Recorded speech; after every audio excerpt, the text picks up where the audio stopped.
Question. देखिए, आचार्य जी ने भी 2-3 बार कहा क्यों कर रहे हैं, इस पर बताया। आपने भी 4-5 बार सवाल पूछा क्यों कर रहे हैं। इस डिज़ाइन को समझने के लिए थोड़ा आपको इतिहास में जाना पड़ेगा। और याद कीजिए, जब सोवियत संघ टूटा था, जब सोवियत संघ का विभाजन हुआ, वो अमेरिकी और CIA का प्रोजेक्ट था, अमेरिका और यूरोप का प्रोजेक्ट था कि सोवियत संघ बहुत ताकतवर हो गया, बहुत बड़ा देश हो गया, बड़ा संपन्न देश हो गया, इसको तोड़ना ज़रूरी है। टूट गया सोवियत संघ। उस समय के अखबार और पत्रिकाएं, तब टेलीविज़न चैनल तो इस तरह से होते नहीं थे, सोशल मीडिया तो था ही नहीं। अगर आप देखेंगे तो हर जगह, हर थोड़े दिन पर यह छपता था कि नेक्स्ट इज इंडिया। अच्छा, भारत को तोड़ने की जरूरत है USSR के विघटन के बाद कि यही एक देश है। देखिए, एक डीप स्टेट की आजकल बात होने लगी, पहले तो नहीं होती थी, आजकल बड़ी चर्चा होती है। डीप स्टेट को हर देश में एक प्लायबल प्राइम मिनिस्टर या प्रेसिडेंट, जो भी व्यवस्था हो उस देश की, वो चाहिए कि सरकार हमारी कठपुतली हो, हमारे वेस्टेड इंटरेस्ट को जो है वो सर्व करे। तो और दूसरा, आप याद कीजिए कि खालिस्तान का ये विचार, ये विचारधारा, खालिस्तान को बनाया किसने? कांग्रेस पार्टी ने, इंदिरा गांधी ने। 1985 का चुनाव जीतने के लिए भिंडरावाले को खड़ा किया गया। ये GBS सिद्धू की किताब है, उसमें बड़ा डिटेल में है कि किस तरह से खड़ा किया है, क्या क्या योजना थी। तो अब आप कहेंगे, अब अभी जो हुआ है उससे तो पता चलता है कि कांग्रेस यानी राहुल गांधी और जो खालिस्तानी तत्व हैं वो एक हो गए।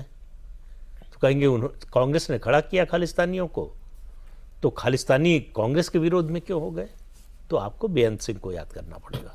सरदार बेअंत सिंह जो पंजाब के मुख्यमंत्री थे, खालिस्तानी तत्वों को सबसे ज्यादा अगर किसी ने मरवाया तो बेअंत सिंह ने। तब से ये खालिस्तानी कांग्रेस से नाराज है। राहुल गांधी ने जो इस यात्रा में किया है अमेरिका में, आप देखिए, उनका बयान आता है सिखों के बारे में, सरासर झूठ, कि भारत में असली लड़ाई ये है। पॉलिटिकल लड़ाई तो सुपरफिशियल है, असली लड़ाई है कि सिख पगड़ी पहन पाएंगे कि नहीं, कड़ा पहन पाएंगे कि नहीं, गुरुद्वारे जा पाएंगे कि नहीं।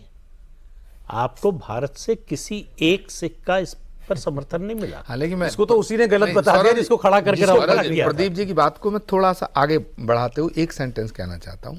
ये बात ठीक है कि राहुल गांधी जी ने जो बयान दिया वो बिल्कुल गलत है। सिख कम्युनिटी ने पूरी सिख कम्युनिटी ने उसका विरोध किया, लेकिन राहुल गांधी ने क्यों कहा? इसलिए कहा कि पूरी सिख कम्युनिटी जो विश्व में है, वर्ल्ड में, वो भारत के खिलाफ हो जाए। नहीं, वो बड़ा खतरनाक बयान है। ये बहुत बड़ा अलायंस हुआ है सिख फॉर जस्टिस और कांग्रेस के बीच में। एब्सोल्युटली। सिख फॉर जस्टिस से तो खालिस्तान बनाना चाहता है। हाँ, और राहुल आप कांग्रेस के साथ उसको, अरे पन्नून ने क्या बोला, बयान उसका सुनिए, हमारी बात मत सुनिए। कि जो हम कह रहे हैं वही राहुल जी कह रहे हैं।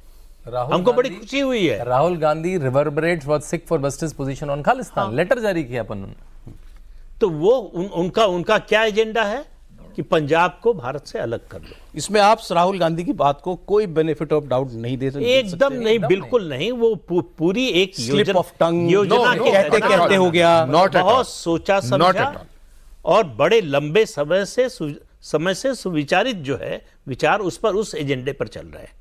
ये कांग्रेस पार्टी क्या दावा करती है? फॉर व्हाट आपको लगता है? सुनिए पहले, कांग्रेस पार्टी क्या दावा करती है कि ये देश हमने बनाया, हमने आजाद कराया। नाम क्या है? Indian national Congress. उसका सबसे बड़ा नेता कहता है कि इंडिया एक देश है ही नहीं, वो यूनियन ऑफ स्टेट्स है। जब आप ये बात कहते हैं तो इसका मतलब क्या है? इसके पीछे अर्थ क्या है? कि ये राज्यों का समूह है, कभी भी अलग हो सकते हैं, राज्य स्वतंत्र हो सकते हैं, देश बन सकते हैं। तो सबसे इमोशनल मामला क्या होता है किसी देश के विभाजन के लिए? भौगोलिक और क्षेत्रीय जो विवाद हैं या दावे और प्रतिदावे हैं, वो तो हैं ही। भाषा, आप देखिए उनके अलग अलग भाषणों में और अमेरिका में भी, कि भाजपा जो है हिंदी लादना चाहती है सब भाषाओं पर।